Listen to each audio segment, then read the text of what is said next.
All right, good afternoon, everybody. Welcome. I think we're recording. Yes, we are. Welcome. It's Effective Resume Thursday. We're very, very glad you're with us. It's November 5th, 2020 today. Please note, this event is being recorded and is currently live on Facebook. The recording will be on the Career DFW Facebook page and on the Career USA YouTube channel for others to view in the future. By participating in this event, and if you post a comment in the chat box or you have your microphone or camera on, you give consent for your comments, name, and picture to appear. For those people on Zoom, we ask that you use the speaker view, which is in the lower left-hand corner. Where that red arrow is, you can grab that red arrow and you can slide that back and forth if you're on a PC or Mac, and you can adjust the size of the speaker versus the size of the PowerPoint that we're currently showing right now. For those on Zoom, if you do have any questions, please just enter your questions into the chat box. And for those people on Facebook, if you'll just enter your comments or your questions into the comment box, I am monitoring that feed and I'll make sure we get those questions answered for you. Skip that slide. Well, good afternoon, everybody. My name is Jeff Morris. I founded Career DFW back in 2008 to help the unemployed in the DFW area. In 2012, I started CareerUSA.org to help people outside the DFW area. I've written a book called What I've Learned About Your Job Search That You May Not Know.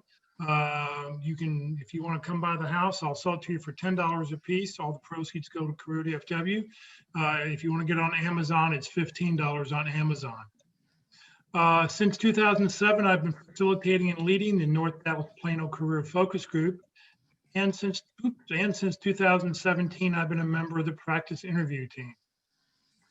Our speaker today, our speaker today is Carol Burkell. She's a certified professional career coach. So Carol, thank you for being with us and take it away. Great, and welcome to everyone. And so far we already have 2 resumes loaded in. The third one hasn't gotten loaded in chat yet, and I think we will probably run out of time. So with that third person, if you just— I can't get it through, it tells me it won't let me. I think it's some sort of a file. So yeah, so if you could just call me after the session. Yeah. I sent you a private message. Yeah, got it. We'll get to it that way. Okay. Yeah, if it's not coming through, I don't know what might be happening. Okay, great. So what I will do now at this time is share my presentation, my slides, and welcome again to everyone.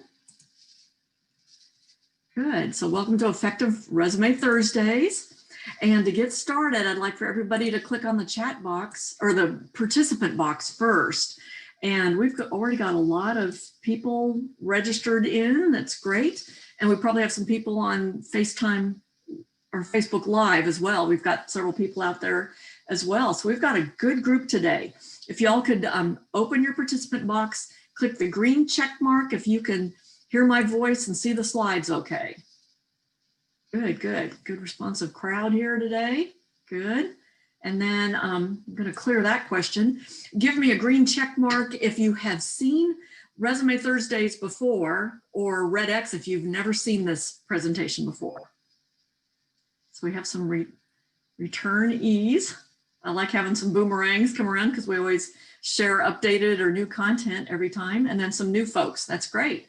There's some important content we review every week. And we put a kind of a different spin on it every week when we talk about it. And then the other thing I'd like you to do is click on the chat box. And it's going to take me a second to do that. Yeah, click on the chat box. And I'm going to have you, we'll get warmed up using chat. And I'd like for everyone to go into chat and type in a few key words to answer this question. Because the theme for today is advice from some experts. I'll be sharing some extra advice with you regarding resume writing. And so just to get warmed up, if you could go in the chat box and type in a few keywords about the best advice you've received or the most impactful advice you've received regarding your resume or how to make it better. Okay, and I think we had a third person asking about resumes. We've already got the 2 slots filled. That third person, if you want to reach out to me on LinkedIn, we could talk offline about that. Okay. Good. And somebody said the best advice they received was to redo it completely. Yeah, I've had a few of those, a few clients where they even paid hundreds of dollars for resume writers, and it looked really fancy, but all the text filled up the page and it was hard to read. And so yes, redo it completely sometimes. And then other people said things like target your resume for each application using keywords in the job description. Absolutely. You need to do that both to write for the machine so you can be picked and prioritized, and also so that the recruiter sees that you meet the requirements. Keep it short and simple. Yes, less is more.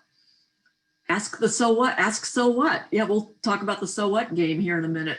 And that helps you redesign your bullet points so they focus more on the accomplishments. And use the word passionate. Yes. Yeah, I like that in interviews too. If I ask somebody, do you like doing pivot tables in Excel? And if somebody says, I love doing that, I'm like, oh, good. This is the type of person I want to talk to. Okay, let me go back 10 to 15 years. I'm going to give you an alternate suggestion to that one. You can, and I have an additional suggestion about that. Use keywords from the job description, reword to fit the job you want. Yes.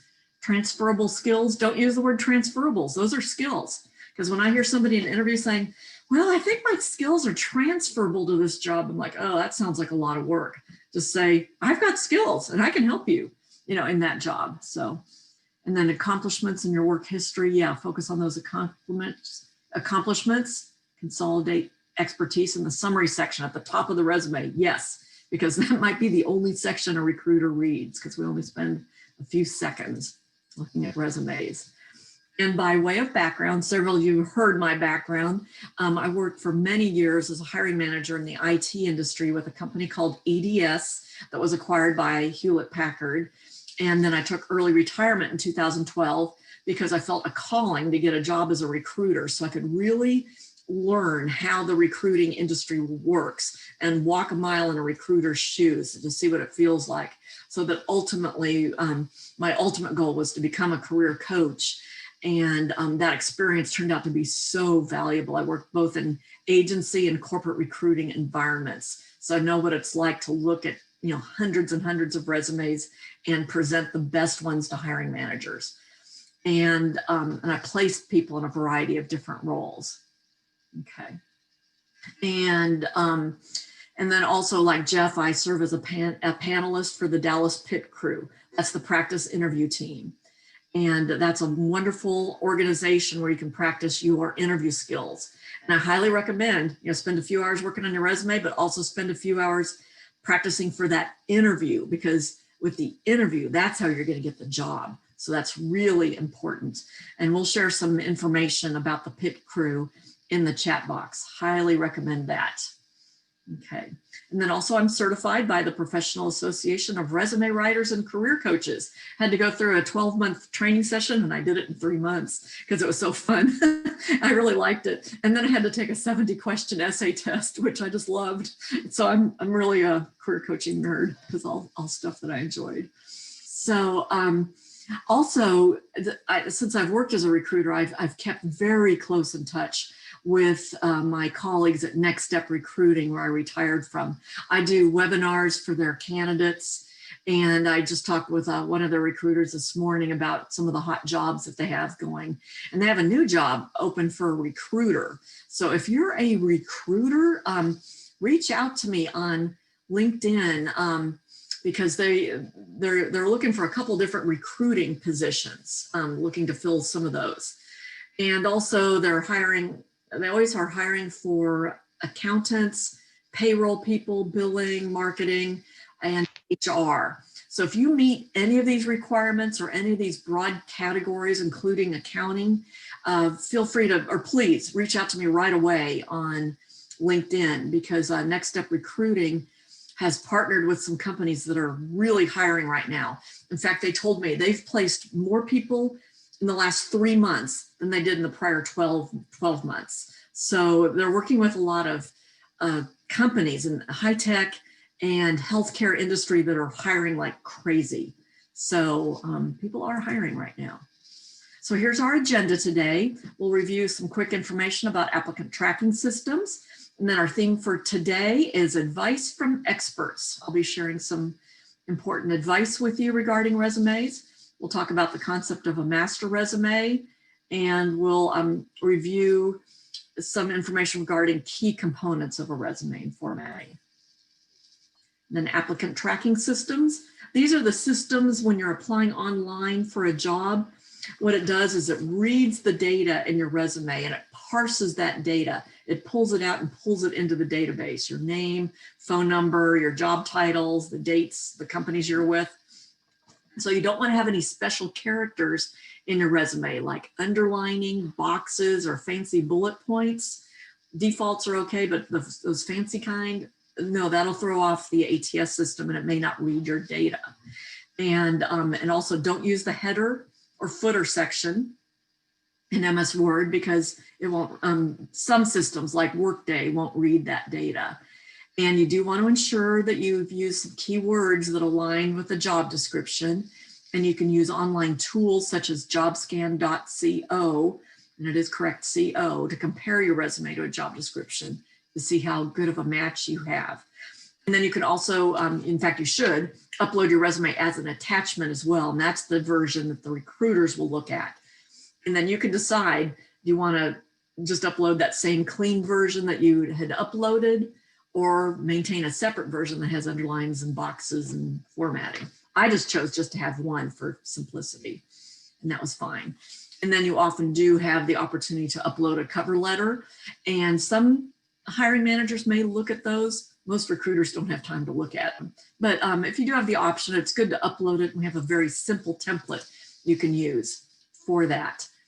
And regarding ATS systems, you may have heard different and even conflicting advice. In fact, in the participant box, give me a green check mark if you've ever heard conflicting advice about ATS systems, applicant tracking systems. Yes, and the reason is because each system works differently. Workday, iSIMS, Taleo, Bullhorn, they all work differently, and each company has the option of installing it differently and configuring it differently. So you'll hear competing or different stuff.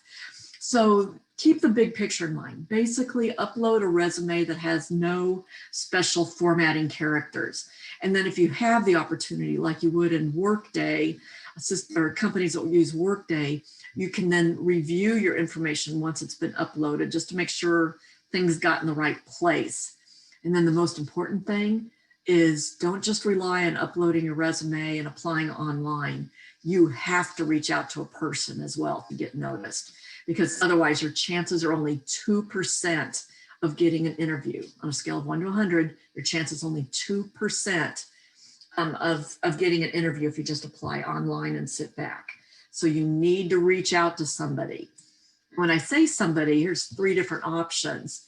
The first option would be to look on LinkedIn to see if you know any people at that company, and then send them a copy of your resume. Let them know I meet the requirements for this job, and ask them to forward it over to the appropriate recruiter if they can find the name, or the recruiting manager so that they can screen your resume.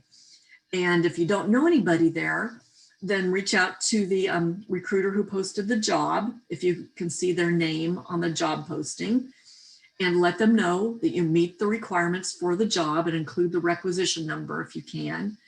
And if you don't know the name of the recruiter, just go search on LinkedIn and go level up and look for a recruiting manager or talent acquisition manager. And thank you. I just received a question in the chat box. When I'm looking over here, I'm looking at my other monitor. And throughout this presentation, if you have any comments, additional things to add or questions, please put those in chat. Requisition process, when you apply for a position, career site.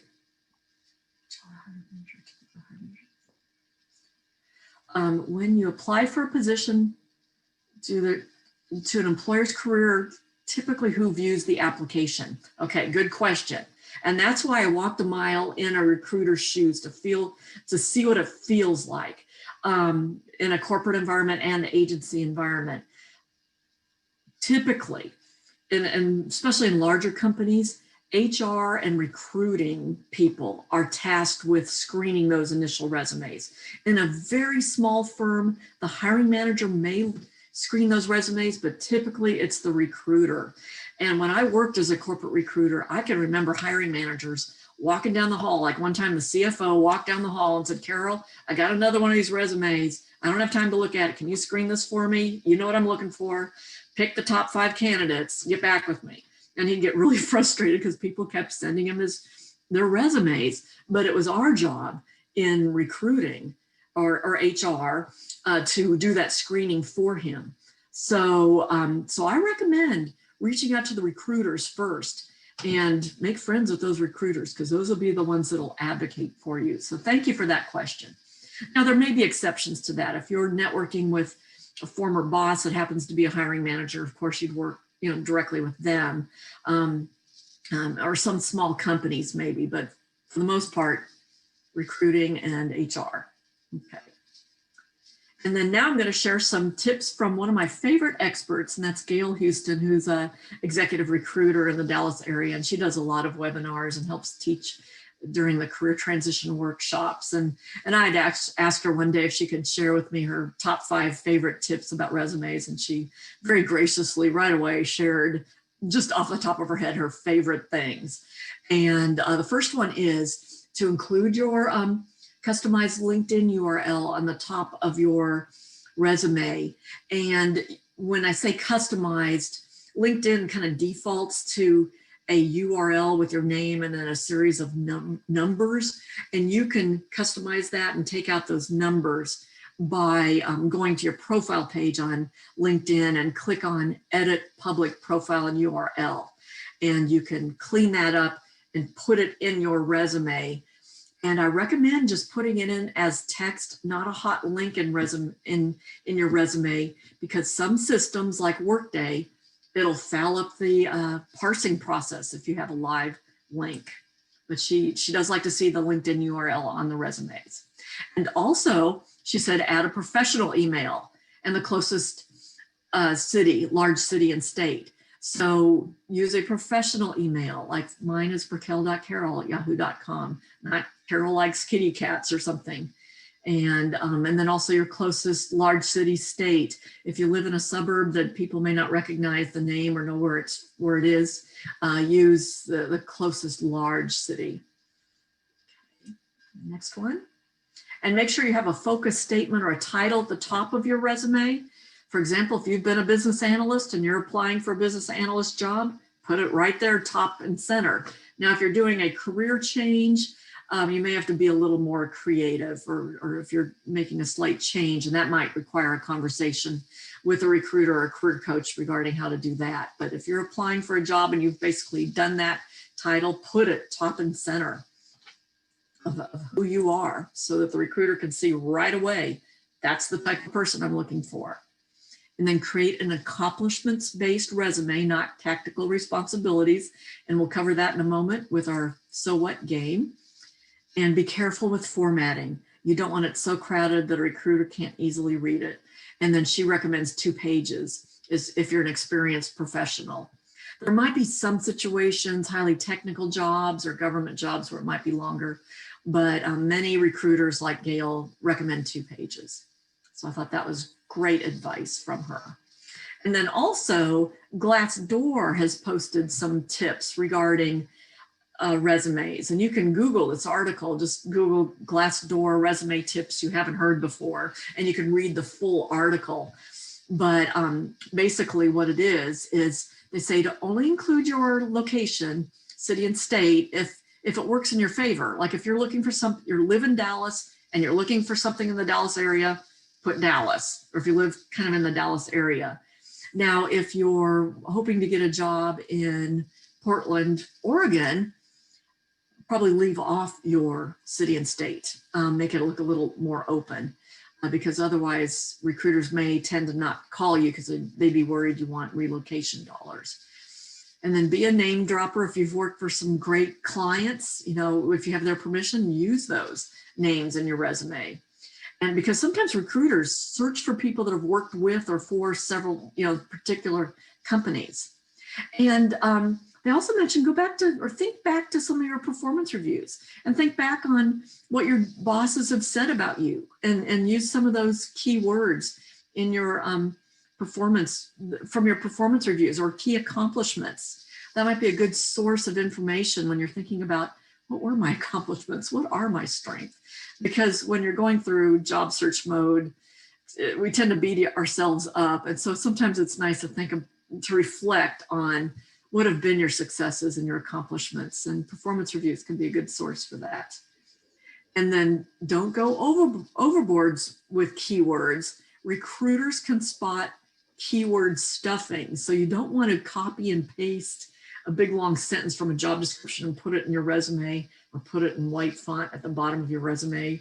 No, recruiters are onto that and they know that you're playing that game. But you want to read the job description, pick out the keywords and understand the language they use and use that language appropriately in your resume. And use common sense or business email address. Like I said, use something that looks like your name.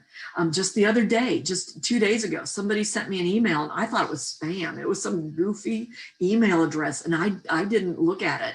It looked like spam to me. And then he called me and said, did you get my email? And I realized, oh, I didn't look at it because I thought it was spam. So make sure your email looks professional, has your name in it. So it's structured like a professional email. Okay. And when it comes to skills, quality over quantity, less is more on a resume. At the top of your resume will show the formatting, less is more. Focus on what really matches to the job you're applying to. And if you choose to share any social media accounts, do it strategically, like your LinkedIn account. Probably not include your Twitter or Facebook or anything. And then use hobbies to your advantage. If you're applying for a job that does a lot of community outreach and maybe has a relationship with the North Texas Food Bank or something, and you've done some volunteer work there, that might be useful. But not all hobbies really belong on the resume, so do that judiciously. And skip generic descriptors such as hardworking, self-motivated, detail-oriented. Recruiters are really tired of these words. Now, in the job description that you're applying for, they may say they want somebody that can work in a fast-paced environment.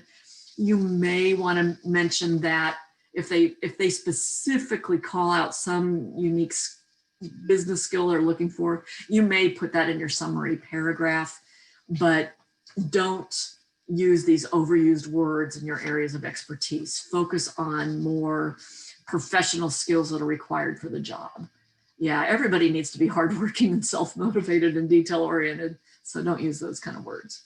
And then keep an accomplishments journal, and we'll also talk about the concept of a master resume. Is a good place to keep that information so that you can, in fact, here it is. This is a great concept, and I actually kind of learned this and learned to appreciate it from Jeff. Did you want to say a couple words about this concept of a master resume?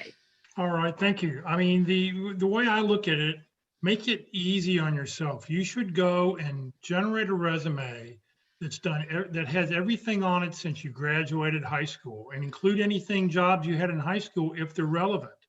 And so you put all this information down, you have 8, 10, 12, 15 bullet points per job description. You put down the month, the day, the year. You put down all the information, addresses, supervisor names. And then that way, when you see a job description that you're interested in, you take your master resume and start eliminating everything that's unimportant. If it doesn't directly relate to something in the job description, get rid of it. I'm sure everybody's done a lot of really great things, but a recruiter is going to look at your resume for 7 to 10 seconds. And if that's the case, you want to make it plain and simple and obvious to them that they're looking for this and you have that experience. So, you know, you get rid of all those things because you want to get that phone call. You want them to call you. Great. Yeah, I think that's a great idea to capture all that information and make it easy for yourself. And then what you might end up doing then is taking your master resume, and let's say you're applying for a project manager role. And so you may customize your resume down to 2 pages for that project management role. And then you could kind of have an interim template, a project management version that you can keep tweaking based on the different jobs you apply to. So, so that's a great idea. So here's some characteristics of good resumes. You want to make it easy for the machine to read, and the machine is just going to read exact words to see if you're a match. And you want to make it easy for recruiters and hiring managers to see that you're a good match for that job. So you want the formatting to be clean, not too much text, lots of white space. And length, we've mentioned 2 pages is kind of a sweet spot. And then in terms of number of years to show on your resume, I'll give you 3 options. And if you could go into chat and type in which one you think kind of resonates for you regarding the number of years to show on your resume. Option 1, type in A, B, or C in chat regarding which one you like the best. And it is a personal choice. I mean, one option is you can show all of your experience. I did that when I applied for a job at the age of 59 and a half. And I'd been working a long time, but the people I was networking with knew I'd been with EDS forever. So it worked for me and it was fine. And I got the job. So, because I showed a lot of passion for that job and I told them how I could help them. So, so that may work for some people. Now, the other option is B, to show only the most recent 10, 15 years.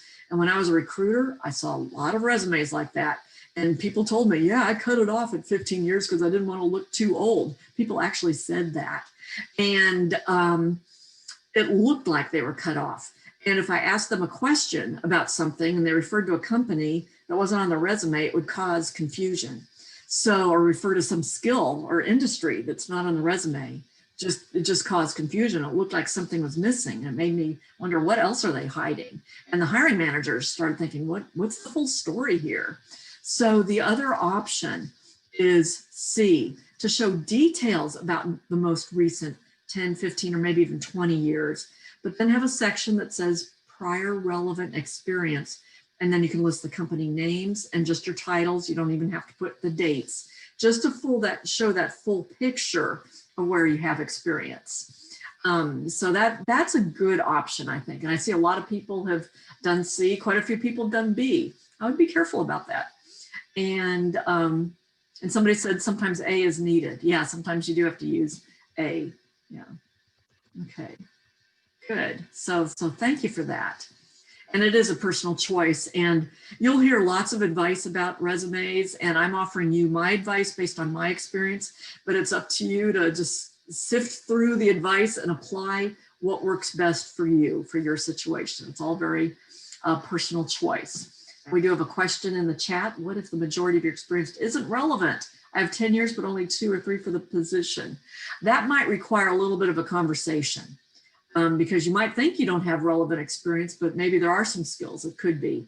And it's still good to show your job history, because that's why hiring managers like to see chronological resumes, because they like to see where you've worked, to see the longevity and such. And so that might require a little bit of a conversation.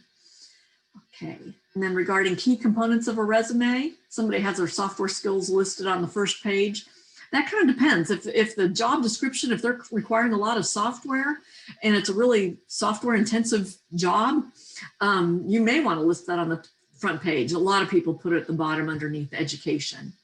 So key components, these are some of the key components of a resume. There may be others, but these are the ones we will be covering. And I'm leveraging a format that I developed based on feedback I received from hiring managers when I worked as a recruiter. I started developing a format that they liked.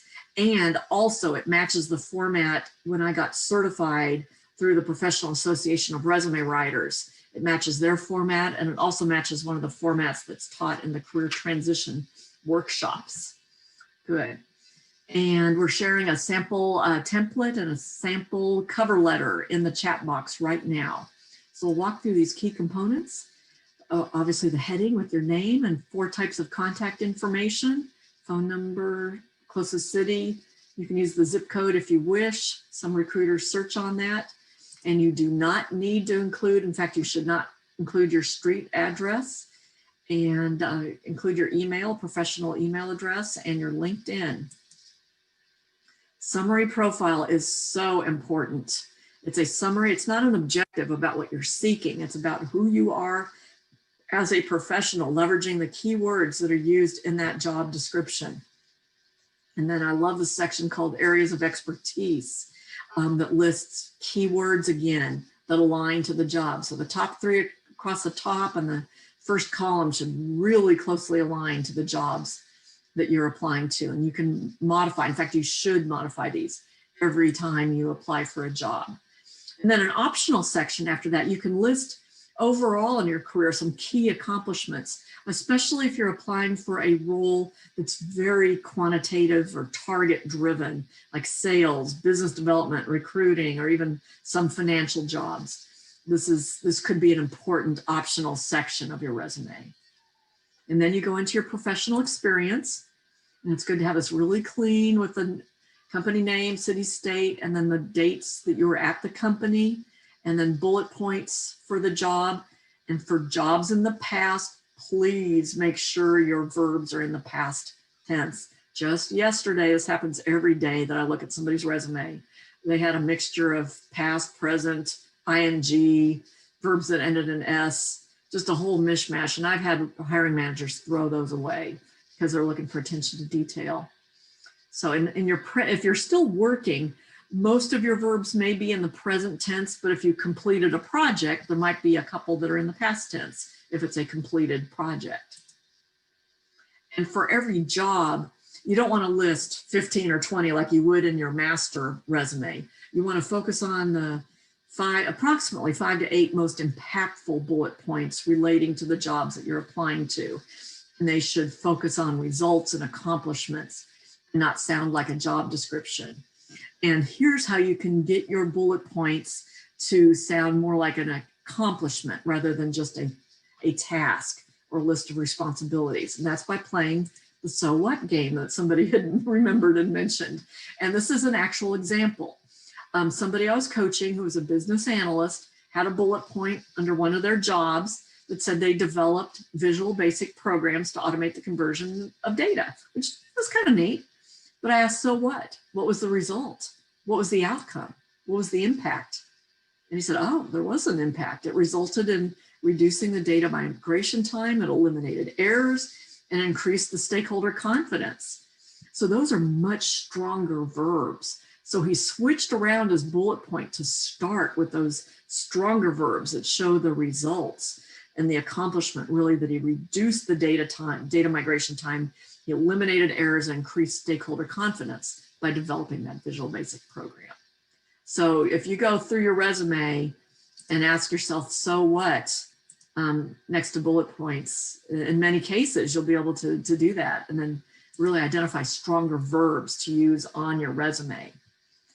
And then if you've worked at a company and had multiple roles at a company, it's best to format it this way. So many times I see resumes where people will put justified the dates for each job they have within a company. And at first glance, and recruiters only spend a few seconds looking at a resume, it looks like you're a job hopper. But if you've had multiple roles within a company and you structure it this way, then it looks like you've had progression and longevity.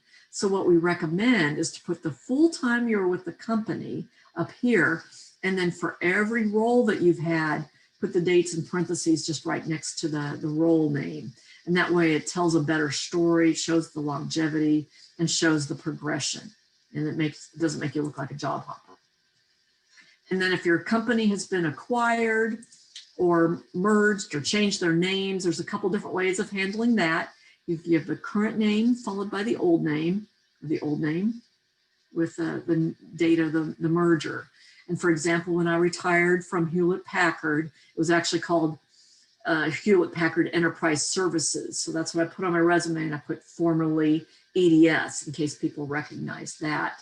Or I could have said EDS acquired by Hewlett Packard. So you could do it either way. And that's becoming more and more common. And be sure to list your education, any degrees that you have, and software skills, especially ones that align to software skills that are required in the job descriptions. And then here is an example I love to show. And this is an actual job description on the left. Okay. And so this is a job description for a business analyst job. And I recommend spending just a few moments, a few minutes, every time you apply for a job, really read the job description and look for the keywords. Like, for example, the first thing that they say here, they're looking for somebody who can document business requirements. Make sure, if you've done that, that you call that out in your resume. They're also looking for things like somebody who can improve processes. Make sure you list that. And then read the lower section in a job description usually has the job requirements or job qualifications, or here's what you need to bring to the job. Read those very carefully. And in this case, they're looking for Agile and Scrum methodologies. Be sure those are on your resume. And they're looking for Visual Studio. And if you have that skill, be sure that that's on your resume. So this takes just a few minutes, but it's so important. And that'll help you put you close to the top of the stack. And if you modify your resume accordingly, and that way with confidence, you can reach out to that recruiter and say, hi, I'm Carol. I just applied for your business analyst position and I meet the requirements for the job. Specifically, I've documented business requirements and I have Visual Studio skills and I've worked in Agile environments. So boy, when I was a recruiter and somebody called me, or the times that I can think of when somebody called me and said they met the requirements and described what those were, I always called those people in for an interview. And the examples I can think of, those are the people we hired as well. So highly recommend going through that exercise. Okay, so now we have time to actually share some resumes. And thank you to, we've had several people share their resumes today. We've had two, and then, so we have two that have shared in the system that we're going to show, and then a couple of other people that reached out to me. And if we don't get to your resume today, yeah, feel free to reach out to me offline afterwards. Okay, let's see, it's gonna take just a second here. You have to do a new share. Here we go. New share. I'm going to very carefully try to click on my chat box so I can watch for any comments. Good, good. Okay, so here's our first resume. And what I'd like to do is I'm going to scroll down the resume, almost like I'm a recruiter looking through it just a few seconds. And I want you all as participants to look at the resume and write in comments, a few words about what you like about the resume, or if you see any suggestions for improvement, go ahead and write those in chat. So we're going to scroll down. We see the contact information. We see the professional summary with a paragraph and a few more paragraphs. And somebody asked, should resumes be uploaded in PDF or Word format?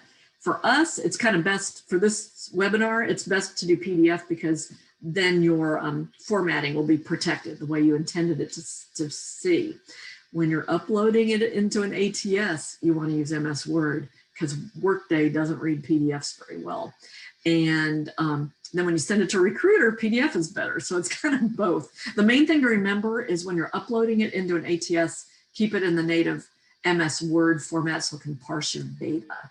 Other times when you want to protect how it's looking, like when you're uploading an attachment or sending it to a resume, then PDF. Okay. All right. And then here's some core competencies. It's kind of neat the way the formatting worked. That's creative. Huh. That catches my attention. Huh. And then career achievements. They go on to the, I think we're on the second page. Okay, professional experience, DXC, good old DXC. Yeah, a lot of my old EDS buddies are there. And NTT data, lots of EDS buddies there. Lots of text, lots of text, lots of text. HP Enterprise Services, yep. Good old IBM, CSC. Okay, and it goes on for 5 pages. Okay, so I'll see what comments people came up with first. Too many words, not enough space. Use bullets. That's absolutely correct. People don't read resumes. And I used to say as a recruiter, I would spend 5 to 10 seconds making a decision about a resume. And sometimes it was just this part of the resume itself. I would just pull it up, look at the summary section, see if the person meets the requirement for the job, and looking for keywords. And then I read an article by Forbes. The recruiters typically spend 7.4 seconds. So you want to make it easy for them. You don't want to make it hard work to find information. Okay. And then seems like more of a master resume. Yeah, yeah. Your graduation from college. I left mine off. Yeah, that's fine to leave it off. Too much information. They may dismiss you right away. That's what somebody said. I mean, my question would be, as soon as I saw those core competencies, I'd go, all right, tell me what your top 3 core competencies are. And they better be the top 3 or the first 3 down the left-hand side. And if he mentions anything else, it's like, okay, you did a pretty resume, but it's not effective. Yeah. And I can't tell exactly who you are by looking at this resume or what kind of job you're looking for. So if you're like, let me see what your most recent title was, Solutions Director. Okay, Strategic Programs, Transformation Delivery. So if you're applying for a job, let's say, for example, let's say it's Enterprise Architect, and I don't know if that's the right title or not, I would put that title up in center if you've been in that type of role. If you've been a Solutions Director. So this may require a little bit of a conversation because you need to align your job so it's very clear to the recruiter. Yes, that's the kind of person I'm looking for. An IT leader is rather broad, and looking at these competencies, again, I'm not seeing, because I see accounting and credit management and data center, idle. Okay, so it looks like infrastructure. So yeah, I'm having to really think to figure out what skills you have. So you have marvelous skills. I think what I would recommend is to have a conversation with somebody to really align your resume to a favorite target job and bring it down to 2 to 3 pages at the very most. And all of these paragraphs, nothing should be, this opening one should be 3 lines, 4 at the very most, and then bullet points. And then underneath your jobs here, maybe an opening sentence that might be 3 lines long, and then again, bullet points that start with verbs that emphasize your accomplishments. So I'd recommend having a conversation with somebody you trust about this, because you've got excellent experience. So, okay. So hopefully that's helpful. And yeah, and you're welcome to reach out to me if you wish. So yeah, great experience. Any other comments about this one? I'd like to see him redo it and compare it against a job description. Yes. You know, submit a job description and then submit your 2-page resume, and then we'll give it a really good critique. You know. Yes. Yeah. Maybe we do that. Maybe we do set a date. Jeff, let's talk about that and do that. Maybe in one of our upcoming sessions, because I'm finding as I'm doing career coaching with people, I used to say, send me a resume. And then I'd started saying, send me a target job description too. And now that's a requirement. You know, when I'm coaching people, the only way I can give people really impactful coaching on their resume is when I see a target job in mind. Because I look at that for the language, and it really makes a dramatic input. Change. Yeah, I hate to say, Don, anybody you'd send this resume to, unless you're applying to teach college or get a job at the government, I'm being serious. Yeah. Unless you're trying to be a teacher or a government job, I would go right on to the next resume just by looking at your first page. I won't even get to the rest. Yeah, I used to have bullet points underneath there, and then paid somebody to help me with my resume, and we wound up with these paragraphs. So I am seeing this more and more, and people spend hundreds of dollars on this. Oh, that's a crime. Yeah, it really is. Yeah, no, So I anyway, hear what you guys are saying about so my problem is that I've got a lot of experience in a lot of different areas of IT, and there's not one particular kind of, I'm not a, let's say a credit manager or an accountant, right? So so there's not one particular position that I'm seeking. It's what you'll want to do is I recommend you have a conversation with a career coach and really target, and you may have like 3 or 4 jobs that you would be very well qualified for. I mean, one might be an infrastructure leader, I don't know, or one might be a program manager. And then what you should have is a resume that's customized for those roles. So I'd recommend you have a conversation with somebody on that, and somebody could really help you, I think, with that. Yeah, no, that's a great idea. Yeah, just pick out like 5 top roles and then have a resume formatted for each one of those. Okay. Yes, absolutely. And then somebody asked about a picture on a resume. No, you do not want to do that. There have been some actual employment law issues about that. I know LinkedIn does ask for photos, and one-page executive bios sometimes have photos on them, but not on your resume. You do not want to put those there. And is the formatting okay for an ATS? The underlines, any special characters could cause an issue. Yeah, and this isn't my HRIS. This is for human consumption. I have one for machine consumption. Okay, yes. Yeah, underlines can really cause an issue, and then the live links can cause an issue. Okay, great. Okay, let's get on to our next one. And let's see, share screen. Pull up this next one.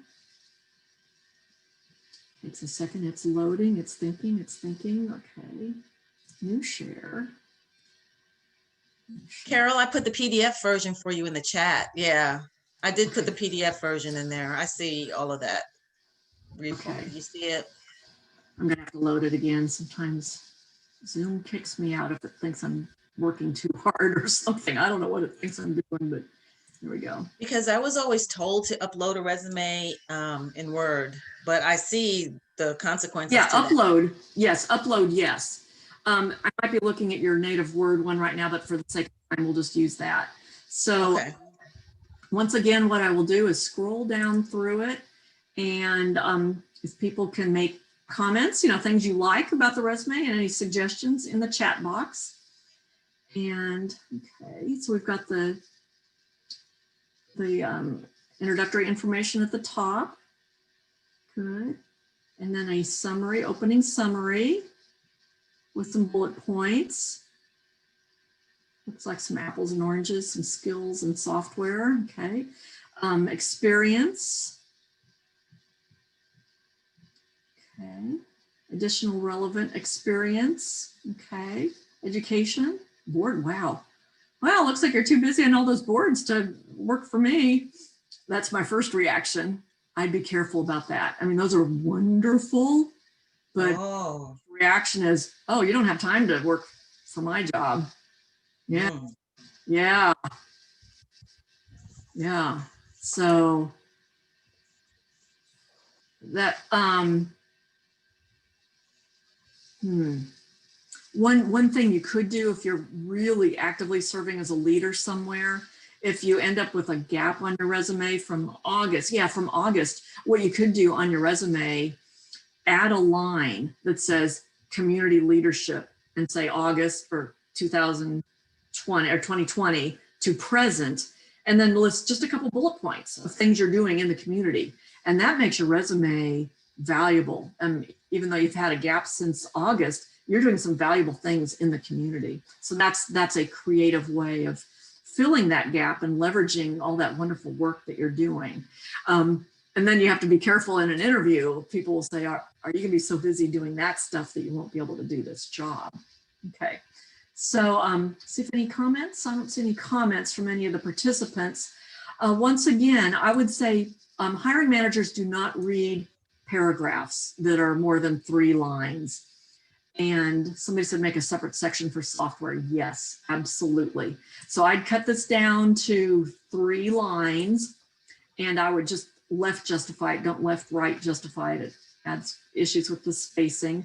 And these I would add the heading areas of expertise before these bullet points.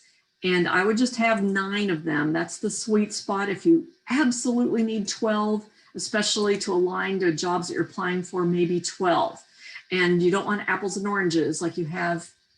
That looks like a certification, I think. I'm not sure what that is. And you should spell Yeah, out. that right there would be geared specifically towards a job description. CRA. That's the. What is it? That's one of the issues that I was having with my networking groups. CRA is a Community Reinvestment Act. That is a congressional act that all banks are mandated to perform certain amount of investments and lending within their community. All banks are mandated, so every bank has a CRA officer to make sure that those regulations and guidelines are followed. First time you use it, It's a whole lot more, but yeah. I would spell it out the first time anyway. Yeah, in your paragraph. so it's there right above CRA, Oh, CRA. Community Reinvestment Act. I would spell it out. Yeah. Yeah. And also in case recruiters are looking for whatever those words are, so you have it. Just business writing, spell it out the first time. Yeah. Yeah. Okay. So I didn't know if that was a certification or what it was. Since you've already mentioned it, you don't need to take valuable real estate in your bullet points to list it again. And I would put all these software things in a separate software section down below and have this focus on the keywords required for the jobs you're applying for. So if they're requiring notary public, you'd put it up front. If they're not, you don't want to put it, again, use valuable real estate at the top of your resume. Yes. Yeah, somebody said put CRA in parentheses after the full title. That's exactly correct. The first time you're spelling out an acronym. Yes. So yeah, this section needs to be reworked and reworked in alignment with a specific job description. So you may need to have a conversation with somebody to do that. Okay. Yeah, this resume is encompassing 2 job descriptions: the Community Reinvestment Act officer and the executive administrative. Well, it's like 2 different assistant, jobs. So you need 2 different versions. Yes. Focus. Okay. So this is kind of maybe your master resume or close to a master resume. Okay. And then on the, But I have a question. Okay. we just have 1 minute left. So, and if we need to have a, What were you going to say? I was just gonna make a couple quick points and then I think we're gonna have to wrap up for today. And if you have follow-up questions, we can certainly set up a time to talk later. What I recommend is having the company name, city, and dates in bold, and you don't have to put the months there. Now, for the since it's August 2020, you may need to do that. And then because, it looks like you have a couple of rules here, and that's good the way you have these below with the dates you're in those roles. So that's good. Okay. I'll just put those dates in bold on that line. Okay. Okay. Yeah. So I think, those are the main things. Did you have a quick question, Cindy? We have like 60 seconds left. I'm good. Thank you. All right. Good. Well, thank you so much for sharing your resume. And looks like a lot of great experience. It looks like it's 2 different resumes and merged to one. And so they do need to be split up probably. Yeah, and used individually. Good. Okay. All right, Jeff, we've had a very active discussion today, and I really appreciate the participants for sharing your resumes. That's the favorite part for everyone. So thank you so much for that. Okay, well, wonderful, Carol. Thank you very, very much. And here is Carol's LinkedIn profile, what it looks like. If you're going to send Carol a message or something or want to connect with her, please send a personal note that you saw her at today's session, or, always send a personal note. I will not connect with you if you don't send me a personal note. I don't care if I recognize your picture. If there's no personal note, I'm not connecting. And I think that should be everybody's rule. And I think Carol's enforcing that now. So yeah, I'm having to do that now. Yeah. Yeah, it's sort of what you have to do now. So, all right. Coming up next week, Carol's going to take a week off. She's decided she's talked enough. So next week. I'm talking on Wednesday. Oh yeah, she's talking Wednesday next week. Oh, that's why. Okay. So Next Thursday, Tony Bashira will be with us. Tony is the owner and president of Babbage and Associate. He's going to talk about what he looks at when he sees resumes, and he sees hundreds of resumes every day in his business. So it's his is an executive, they're a recruiting firm. They got me my last job. I know I got my last job through Babbage and Associates. So Tony will be with us next Tuesday or next Thursday. So join us next Thursday. It should be a very interesting presentation. For those people who are on Facebook, if you'd like to get a copy of the sample resume and T cover letter, please send an email to webmaster@careerdfw.org. Let me know what you're looking for, and I will get those documents to you. Webmaster@careerdfw.org. Tomorrow at the North Dallas Plano Career Focus Group, we're going to be doing open forum. So whatever kind of career questions you've got, you're welcome to ask them, and then we'll just sort of have a round table, and everybody will be able to sort of answer and jump in and give their advice and stuff. So come join us this Friday, 9:30 to 11:30. Next Tuesday, our LinkedIn presentation is with Ruth Lipsky. She is from Lee Heck Harrison, and she is a counselor at Lee Heck Harrison. And she's going to be talking about LinkedIn special features for job seekers. So please join us next Tuesday. And then next Wednesday, for Interviewing Wednesdays, we've completed our 13-part session or workshop. And so we're doing special guest speakers during the month of November and December. And next week, Carol, who did our talk today, will be with us next week talking about secrets for an effective interview. So join us next Wednesday at 1 o'clock. These sessions will be recorded, have been recorded. They will be on the Career DFW Facebook page. And I will be uploading it to the Career USA YouTube channel later this afternoon. Please follow us on Facebook. If you do that, every time we go live, you'll get a little alert on your phone. And please subscribe to our YouTube channel. That way, every time I post a new video, you'll be alerted and you'll get to find out about the latest thing that we've posted up there. We've got like over 120 videos up there so far since we started doing this back in March. If you go to the YouTube channel, it looks something like this. I recommend you click on playlist, and then don't click on the video, but underneath it, click where it says view full playlist where that red arrow is, and then that way up will come a list of all the different topics, and you can go and pick whichever episode you'd like to view. Oh, it looks just like this. Here you go. So you can see the different dates and other things that are happening. And if we have a specific title, I add that on there. All right. So just please remember, Career DFW is a 501c3 nonprofit organization. We have no full or part-time employees. I'm a volunteer. What I've done over the last 13 years is volunteered. What Carol's doing, we're just doing this to give back to the community to help you land your next great opportunity.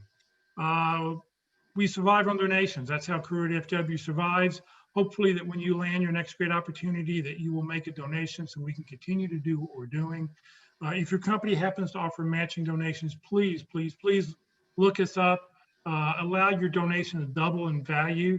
And if you don't see our name on the list, please reach out to me and let me know so we can get the name added. So thank you very much for joining us today. Hopefully we'll see you tomorrow. If not, have a great weekend, and we'll be here. Be sure to join us next Thursday because it'll be fun to hear Tony's take on resumes because he sees an awful lot of them. So everybody have a great week, and we'll talk to you later. Thanks, everyone. Thank you. Thanks, Jeff.